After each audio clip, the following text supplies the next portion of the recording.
Hello student, welcome back our YouTube channel SPN science academy official. तो student, हम लोग पढ़ेंगे आज जैव प्रक्रम का नेक्स्ट टॉपिक है परिसंचरण यानी सर्कुलेशन। परिसंचरण को हम लोग परिवहन भी कहते हैं। परिवहन मीन्स ट्रांसपोर्टेशन।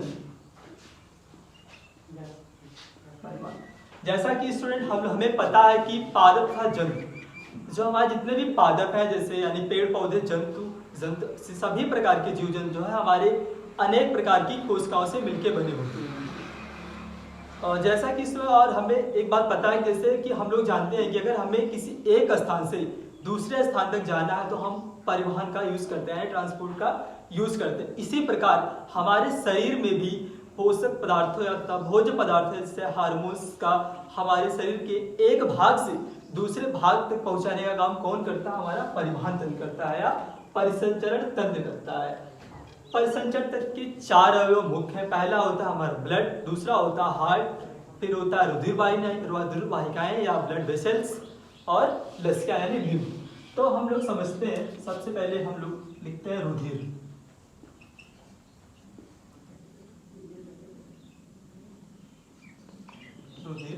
ब्लड, दूसरा है हमारा हार्ट,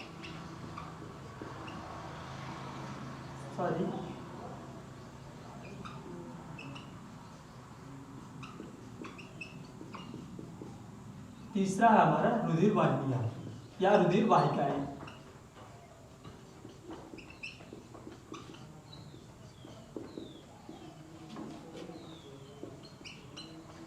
ब्लड वेसल्स और चौथा यानी लास्ट है हमारा लसिका लिम्फ।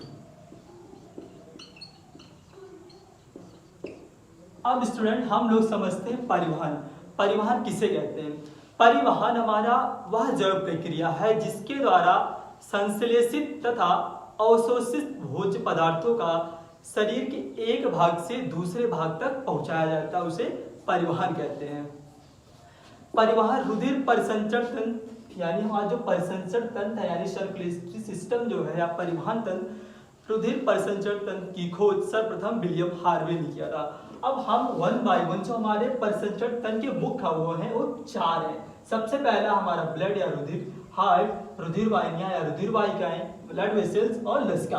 अब हम एक एक को वन बाय वन एक एक को डिटेल में समझते हैं। रुधिर या रुधिर का क्या रोल है हमारे परिवहन तंत्र या परिसंचरण तंत्र में, क्या रोल अदा करता है? जैसा कि स्टूडेंट हम लोग पहले पढ़ चुके हैं अपने श्वसन तंत्र या मानव में श्वसन, इसमें हम लोगों ने जाना था कि जो रुधिर क्या करता है, हमारे फेफड़े से ऑक्सीजन को शरीर की प्रत्येक कोशिकाओं तक पहुंचाता है तथा कोशिकाओं द्वारा मुक्त कार्बन डाइऑक्साइड को हमारे फेफड़े में लाता है।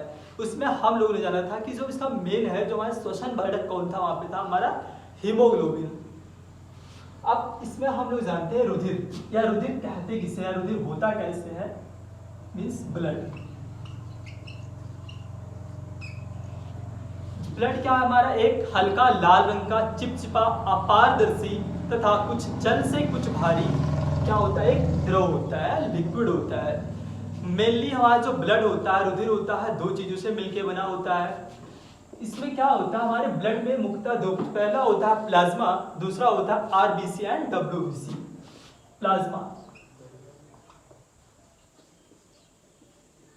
55% क्या होता है हमारे रुधिर में, प्लाज्मा होता है तथा शेष 45% क्या होती है, आरबीसी एंड डब्ल्यूबीसी होती है।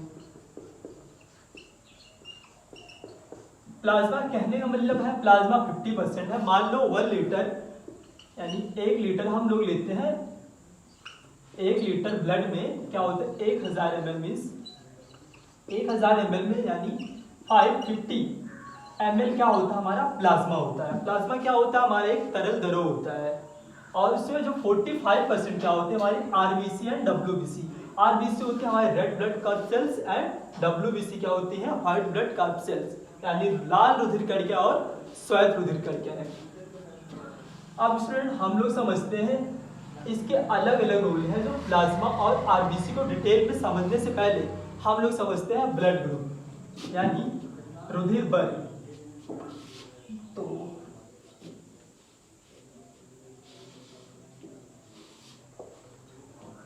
रुधिर वर्ग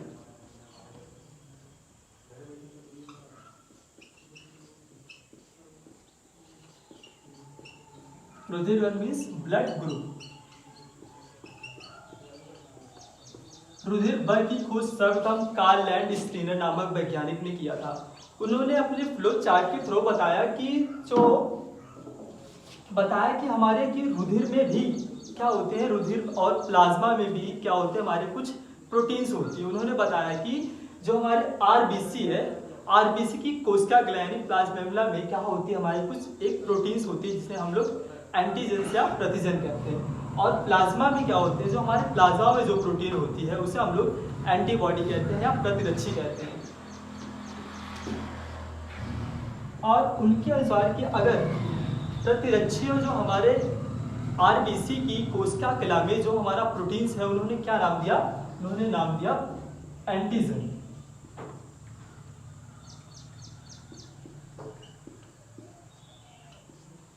एंटीजन या प्रतिरक्षी।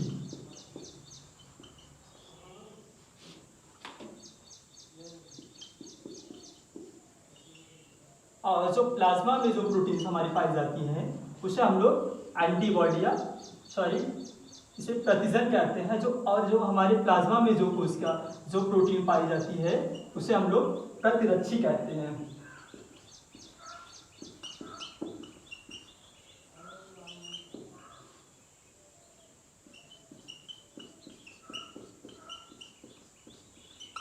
इनका मेनली वर्क क्या होता है, जो हमारे प्रोटीन्स जो होती है, हमारे आरबीसी की जो कोशिका कला में जो प्रोटीन है, जो एंटीजन है, और प्लाज्मा में जो प्रोटीन हमारा एंटीबॉडी का है, ये क्या करते हैं, हमारे रुधिर का अविश्लेषण करती हैं। अविश्लेषण इस क्लम्पिंग या एग्लूटिनेशन करती हैं। तो इसको हम लोग समझते हैं कि, और उन्होंने ये बताया कि जो एंटीजन्स होते हैं, ये एंटीजन्स दो प्रकार के होते हैं। एक होता है हमारा एंटीजन ए और दूसरा होता है एंटीजन बी।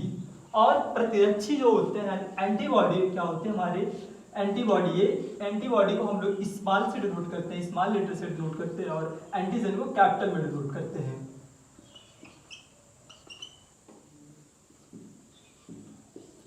अब इससे हम लोग समझते हैं अविश्लेषण है क्लम्पिंग।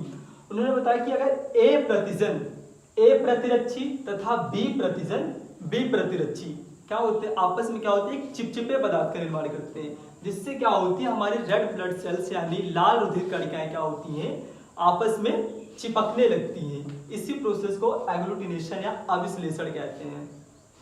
अब इसको हम रुधिर वर्ग के बारे में एक फ्लो चार्ट के थ्रू समझते हैं।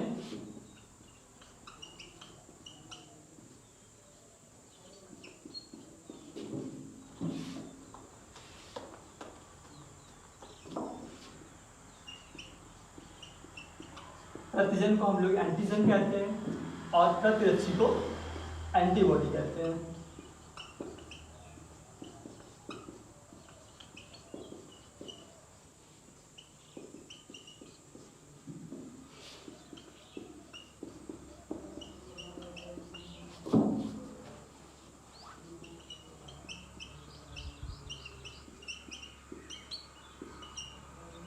ब्लड ग्रुप से होता है हमारा मुख्यतः 4 प्रकार के होते हैं। पहला होता है ब्लड ग्रुप ए, दूसरा बी, तीसरा ए बी और ओ।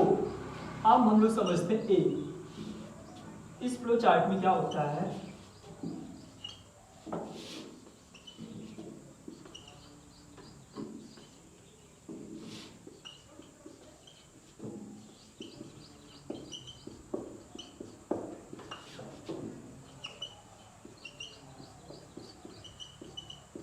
क्वेश्चन है, और लास्ट क्या हमारा ओ, ब्लड ग्रुप ओ। इसमें क्या होता है, हमारा एंटीजन यानी प्रतिजन नहीं उपस्थित होते हैं।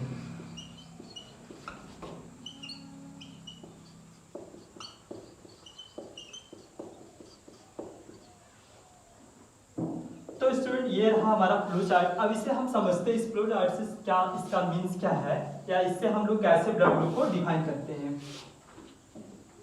इससे आप बताओ जिस ब्लड ग्रुप में अगर प्रतिजन यानी एंटीजन ए है तो वो ब्लड ग्रुप क्या होगा, ए होगा।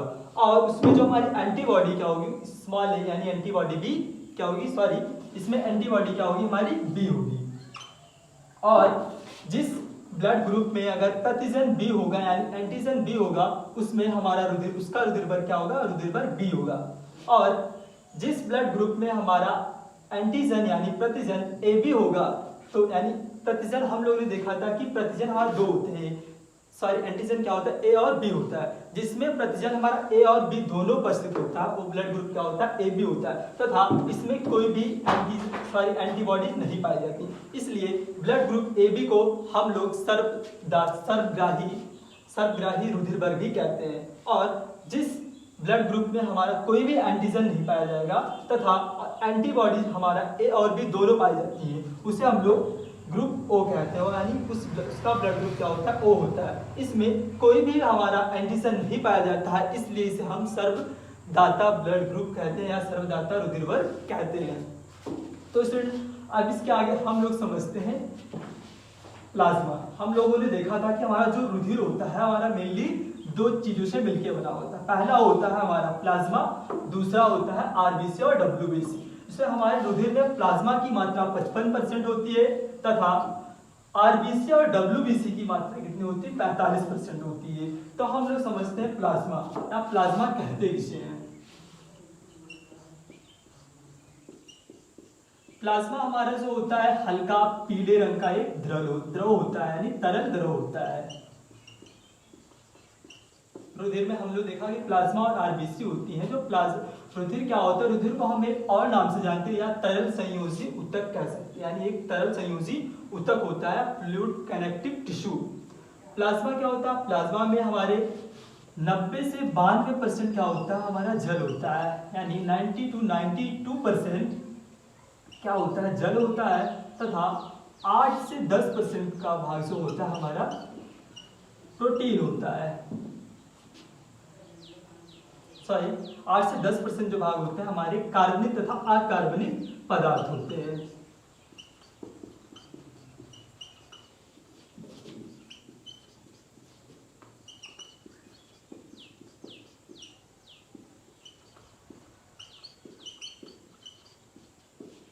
जो प्लाज्मा है ये हमारे रुधिर का ही एक भाग है, जो कि हमारे ब्लड में 55% उपस्थित होता है। अब प्लाज्मा जो हमारा प्लाज्मा में हमारा मेनली जो होता है 90 to 90% वाटर होता है, जल होता है। 8 से 10% क्या होता है, अकार्बनिक तथा कार्बनिक पदार्थ होता है। अगर हम अकार्बनिक पदार्थ की बात करें तो फॉर एग्जांपल NaCl यानी sodium chloride, potassium, calcium, magnesium, phosphate, bicarbonate, sodium bicarbonate, ये क्या हमारे अकार्बनिक पदार्थ होते हैं। अगर कार्बनिक पदार्थ की बात हम लोग करते हैं तो बहुत से पदार्थों के यानी जो प्रोटीन्स में वो क्या होते हैं हमारे प्रोथ्राम्बिन होता था। उत्सर्जित पदार्थ की बारे में बात करें तो urea, uric acid, ammonia ETC क्या होते हैं हमारे कार्बनिक पदार्थ हमारे प्लाज्मा में उपस्थित होते हैं। और हम लोगों ने देखा कि अकार्बनिक जो पदार्थ है उसमें हमारा sodium chloride, sodium bicarbonate, calcium, potassium, magnesium, phosphate और बाइकार्बोनेट। अब इसके बाद प्लाज्मा के बाद हम लोग समझते हैं आरबीसी और डब्ल्यूबीसी। आरबीसी यानी रेड ब्लड कार्पसेल्स, हिंदी में कहते हैं इसे लाल रुधिर कणिकाएं या लाल रुधिर कणिका। तो हम लोग समझते हैं आरबीसी को हम लोग RB80 भी लिखते हैं या इसे एरिथ्रोसाइट भी कहते हैं।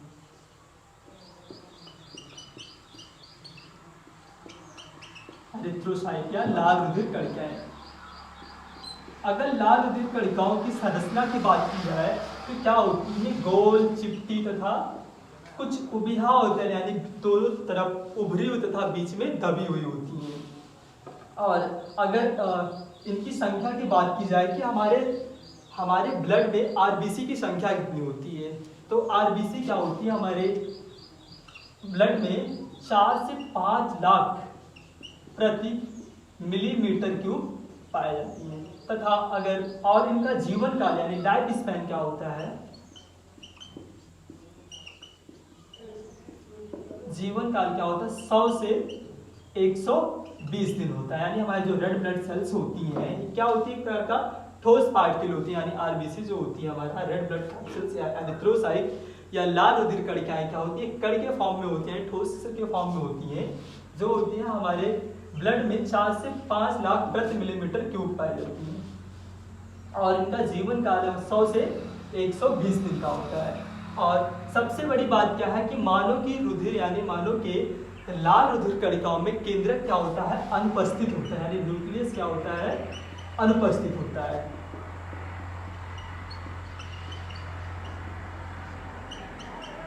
और अब एक टर्म आता है भाई आरबीसी है, यानी आरबीसी लाल रुधिर कणिका है। एरिथ्रोसाइट का निर्माण कहाँ पे होता है, निर्माण कहाँ होता है, हमारे बोन मैरो में होता है, यानी हमारे लाल रुधिर कणिकाओं का निर्माण अस्थिमज्जा में होता है, मीन्स बोन मैरो, लिख देते हैं अस्थिमज्जा।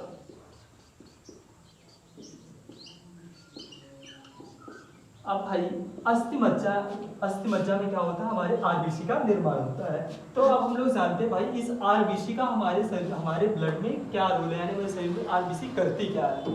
तो स्टूडेंट जैसा कि हम लोग पहले पढ़ चुके हैं कि श्वसन में कि हम जो हीमोग्लोबिन, यानी हमारे श्वसन में हम लोग ने देखा था कि रुधिर क्या करती है, हमारे फेफड़ों से ऑक्सीजन लेके शरीर के प्रत्येक कोशिकाओं तक पहुंचा देती है। उसमें क्या था, हमारा जो श्वसन बढ़ता था क्या था, हीमोग्लोबिन। मीन्स हीमोग्लोबिन क्या होता है, हमारा एक लौह युक्त क्या होता है, प्रोटीन होता है, हीमोग्लोबिन। इसमें क्या होता है हमारा, इसमें हीमोग्लोबिन हमारा एक लौह युक्त प्रोटीन होता है जो हमारे रुधिर में उपस्थित होता है। इसी के कारण यानी हीमोग्लोबिन एक हमारा रेस्पिरेटरी पिगमेंट होता है, यानी वर्णक होता है, जिसके कारण हमारे रुधिर यानी मीन्स ब्लड का रंग लाल होता है। तो हम लोग समझते हैं हीमोग्लोबिन हमारे हीमोग्लोबिन को हम लोग शॉर्ट फॉर्म में HB भी लिख सकते हैं। जैसा कि स्टूडेंट हमें पहले पता है कि रेस्पिरेटरी यानी रेस्पिरेशन इन ह्यूमन में हम लोगों ने जाना था कि रुधिर में जो हमारा श्वसन वर्धक होता है क्या है, हीमोग्लोबिन यानी लौह युक्त प्रोटीन है। ये क्या करता है, हमारे लंग से ऑक्सीजन को लेके, यानी हीमोग्लोबिन क्या करता है, हमारे जहाँ पे ऑक्सीजन की आवश्यकता होती है शरीर की प्रत्येक कोशिकाओं तक पहुंचाता है। हीमोग्लोबिन क्या होता है, हीम जो होता है हमारे एक आयरन पार्टिकल होता है, ग्लोबिन क्या हमारा एक प्रोटीन होता है, यानी इसलिए हीमोग्लोबिन को हम लौह युक्त प्रोटीन भी कहते हैं। हीमोग्लोबिन जैसा कि हमें पता है श्वसनांगों यानी फेफड़ों में हीमोग्लोबिन क्या होता है, हमारे ऑक्सीजन से क्रिया करके एक अस्थायी यौगिक बनाता है जिसे ऑक्सी हीमोग्लोबिन कहते हैं। देन ऑक्सी हीमोग्लोबिन क्या होता है,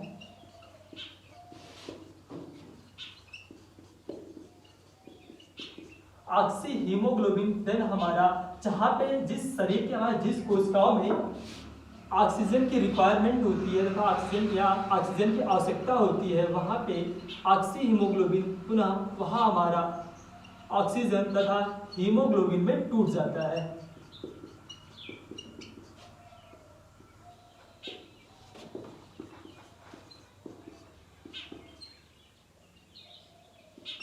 ऑक्सीजन तथा हीमोग्लोबिन में टूट जाता है।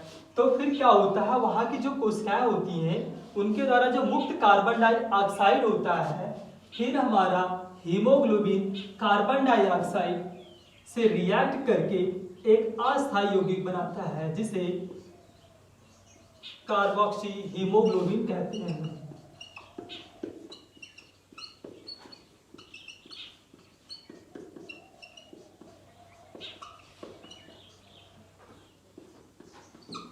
कार्बोक्सी हीमोग्लोबिन फिर क्या होता है, जो हमारा कार्बन डाइऑक्साइड होता है, जैसा कि हमें पहले से पता है कि कार्बन डाइऑक्साइड हीमोग्लोबिन यानी कार्बोक्सी हीमोग्लोबिन से हमारे लंग्स में आता है, क्या होता है कार्बन डाइऑक्साइड हमारे वातावरण मुक्त हो जाता है तथा हीमोग्लोबिन पुनः यही प्रोसेस हमारे फेफड़ों में चलता रहता है तथा ऑक्सीजन क्या होती है हमारे शरीर की प्रत्येक कोशिकाओं तक पहुंचती रहती है। फिर कार्बोक्सी हीमोग्लोबिन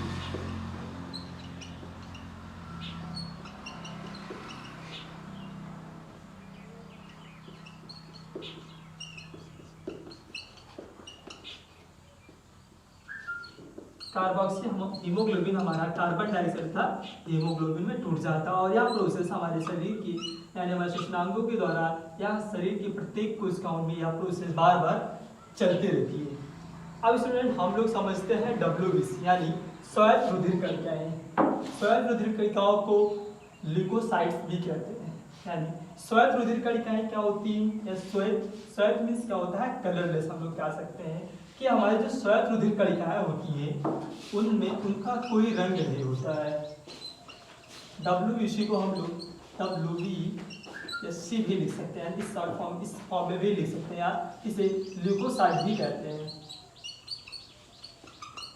ल्यूकोसाइट अगर WBC यानी श्वेत रुधिर कणिकाओं की बात करें तो क्या होता है, इसमें हीमोग्लोबिन नहीं पाया जाता है, जिसके कारण इसका रंग क्या होता है, श्वेत होता है, यानी कह सकते हैं कलरलेस होती है। और इसमें हम लोगों ने देखा कि हमारे जो RBC यानी लाल रुधिर कणिकाएं हैं, यानी रेड ब्लड कार्ड सेल्स में क्या हमारा केंद्रक यानी न्यूक्लियस क्या था, अनुपस्थित था, लेकिन हमारे WBC में क्या होता है, यानी श्वेत रुधिर कणिकाओं में क्या होता है, केंद्रक उपस्थित होता है।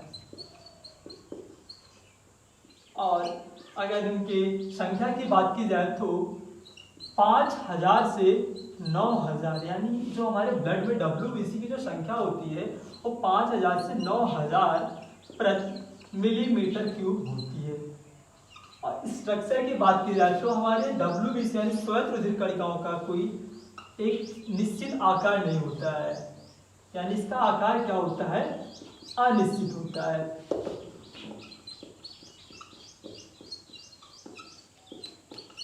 और इसके बाद हम लोग समझते हैं लाइफ स्पैन, यानी लाइफ स्पैन क्या होता है, WBC का जो लाइफ स्पैन क्या होता है, बहुत ही कम होता है। हम लोगों ने देखा कि जो हमारे RBC है, लाल रुधिर कणिकाओं का जीवन काल हमारा 100 से 120 दिन होता है, और हमारे श्वेत रुधिर कणिकाओं का जीवन काल लाइफ स्पैन क्या होता है, 10 से 13 दिन होता है।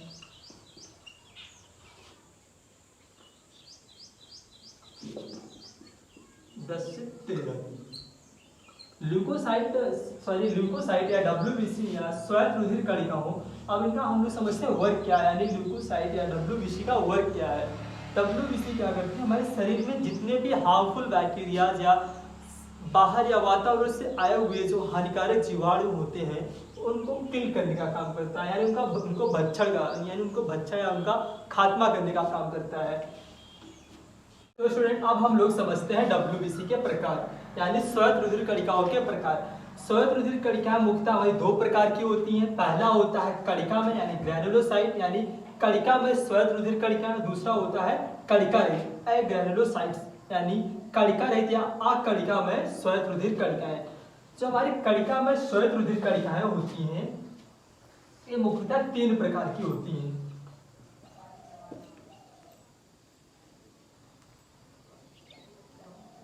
पहला होता है हमारा इस्नोफिल्स, दूसरा होता है बैसोफिल,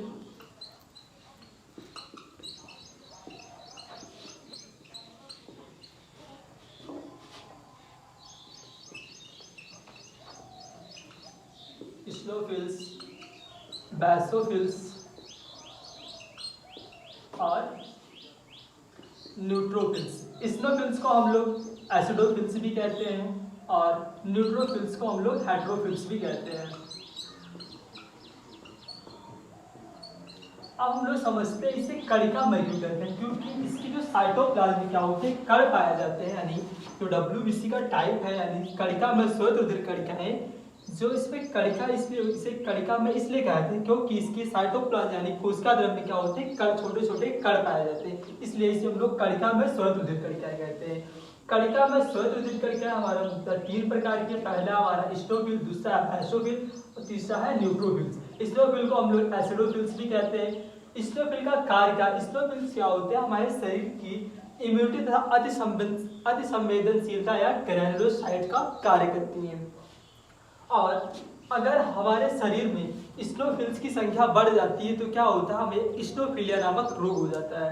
दूसरा हमारा बैसोफिल्स, बैसोफिल्स क्या करती है, हमारे जो हार्मफुल बैक्टीरियाज होते हैं यानी जो हानिकारक जीवाणु होते हैं बाहरी पदार्थों को नष्ट करने का काम करता है। और न्यूट्रोफिल्स का भी सेम वर्क है, यानी हानिकारक जीवाणु तथा बाहरी पदार्थों को खात्मा या उनका भक्षण करने का काम करता है। और दूसरा हमारा है WBC का टाइप कणिका रहित या अकणिका में श्वेत रुधिर कणिकाएं, अग्रैनुलोसाइट या कणिका रहित श्वेत रुधिर कणिकाएं हमारा दो प्रकार का होता है।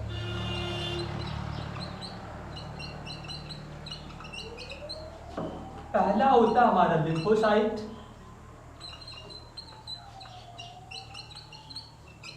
और दूसरा होता है मोनोसाइट।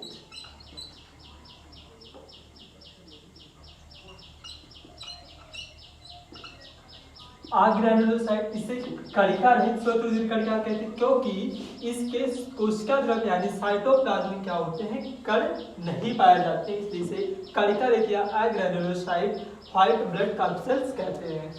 व्हाइट ब्लड कॉर्पसेल्स कणिका रहित जो है हमारा आग्रेनुलोसाइट क्या है, दो प्रकार का, पहला लिम्फोसाइट, दूसरा है मोनोसाइट। हमारे जो लिम्फोसाइट होता है, लिम्फोसाइट की क्या होती है, भ्रमण शक्ति कम होने के कारण क्या करती है, ये हमारे हानिकारक जीवाणुओं का भक्षण नहीं कर पाती है या कम करती है। दूसरा होता है हमारा मोनोसाइट। मोनोसाइट की जो सबसे खास कैरेक्टरिस्टिक्स होती है, क्या होती है, इसका जो न्यूक्लियस होता है छोटा होता तथा एक और कटा हुआ होता है। इसकी भ्रमण शक्ति ज्यादा होने के कारण यह हमारे बाहरी पदार्थों तथा हानिकारक जीवाणुओं का भक्षण करता है। और जैसा कि स्टूडेंट अभी हम लोगों ने पढ़ा कि हमारी जो रुधिर कणिका है वो तीन प्रकार की है। पहला था हमारा लाल रुधिर कणिका है, दूसरा था श्वेत रुधिर कणिका है और तीसरा था हमारा रुधिर प्लेटलेट्स। तो हम लोगों ने डिस्कस किया आरबीसी और डब्ल्यूबीसी। अब हम लोग समझते हैं रुधिर प्लेटलेट्स या ब्लड प्लेटलेट्स की क्या होती है, ब्लड प्लेटलेट्स का वर्ग क्या है।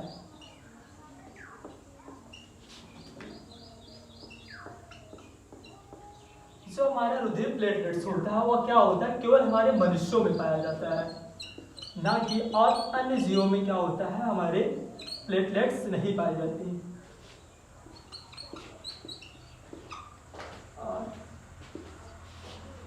प्लेटलेट्स, अगर हम प्लेटलेट्स की साइज की बात करें तो प्लेटलेट्स की साइज क्या होती है, 2 माइक्रोमीटर टू 4 माइक्रोमीटर होती है। 1 माइक्रोमीटर इज इक्वल टू 10 की पावर -6 मीटर होता है।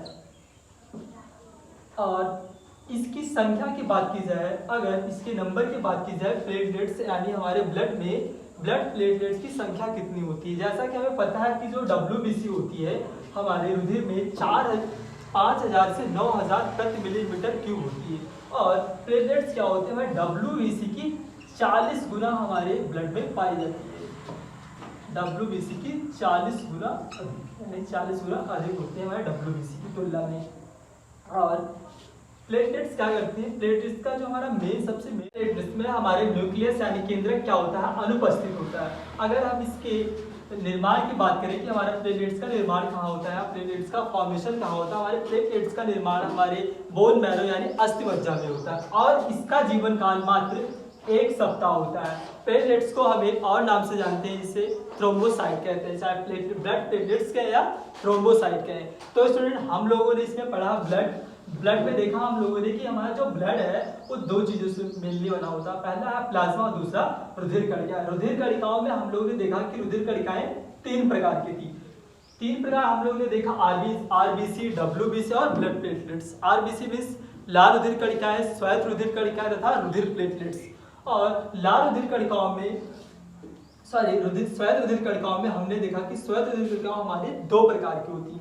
पहला थी कणिकामय यानी कणिकामय श्वेत रुधिर कणिकाएं और कणिका रहित श्वेत रुधिर कणिकाएं। कणिकामय श्वेत रुधिर कणिकाएं हमारी मेनली 3 प्रकार की थी। पहले था हमारा इस्नोफिल्स, दूसरा बैसोफिल, तीसरा न्यूट्रोफिल्स या हेट्रोफिल्स। और कणिका रहित में हम लोगों ने देखा कि कणिका रहित हमारी 2 प्रकार की यानी कणिकामय श्वेत रुधिर कणिकाएं हमारी 2 प्रकार थी, जिसमें हमारा पहला था लिम्फोसाइट और दूसरा मोनोसाइट। अब हम लोग समझते हैं फंक्शन ऑफ ब्लड यानी रुधिर का कार्य क्या है। हम लोग जानते हैं कि जो रुधिर होता है वो हमारे ऑक्सीजन के परिवहन का काम करता है, यानी ऑक्सीजन तथा कार्बन डाइऑक्साइड दोनों के परिवहन का काम करता है। और हार्मोन्स का भी परिवहन हमारा ब्लड ही करता है, यानी रुधिर हमारे हार्मोन्स का भी परिवहन करता है। जितने भी हमारे आवश्यक भोज्य पदार्थ होते हैं तथा अवशोषित या अवशोषित भोज्य पदार्थों का परिवहन भी हमारे रुधिर के द्वारा ही होता है। तथा हमारे शरीर का जो ताप होता है यानी शरीर के ताप को मेंटेन करने का काम कौन करता है, हमारा ब्लड ही करता है। और शरीर की सफाई का भी काम करता है। शरीर की सफाई से ये इसका तात्पर्य यह है कि हमारे जो शरीर में जो जितनी हमारे मृत कोशिकाएं जो डेड सेल होती हैं, डेड सेल्स क्या होती है, उनके मलबे के होते हैं, इनके मलबे को एकत्रित नहीं होने देता, यानी मृत कोशिकाओं के मलबे को एकत्रित नहीं होने देता है ब्लड जो होता है। इसलिए हम कहते हैं क्या करता है, ब्लड जो है हमारे शरीर की सफाई का कार्य करता है तथा हमारे रक्तचाप का भी काम करता है हमारा ब्लड। तो स्टूडेंट इसमें हम लोगों ने जाना अब ब्लड के फंक्शन। तो स्टूडेंट इसी के साथ यह हमारा वीडियो समाप्त हुआ और अपने नेक्स्ट वीडियो में हम लोग पढ़ेंगे रुधिर परिसंचरण तंत्र के मुख्य अवयव में थे हमारे रुधिर, हृदय, रुधिर वाहिका तथा लसिका। तो आज हम लोग ने पढ़ लिया है रुधिर और इसके नेक्स्ट वीडियो हम लोग पढ़ेंगे ब्लड वेसल्स, लिम्फ और heart. Thank you, all the best, जय हिंद, वंदे मातरम।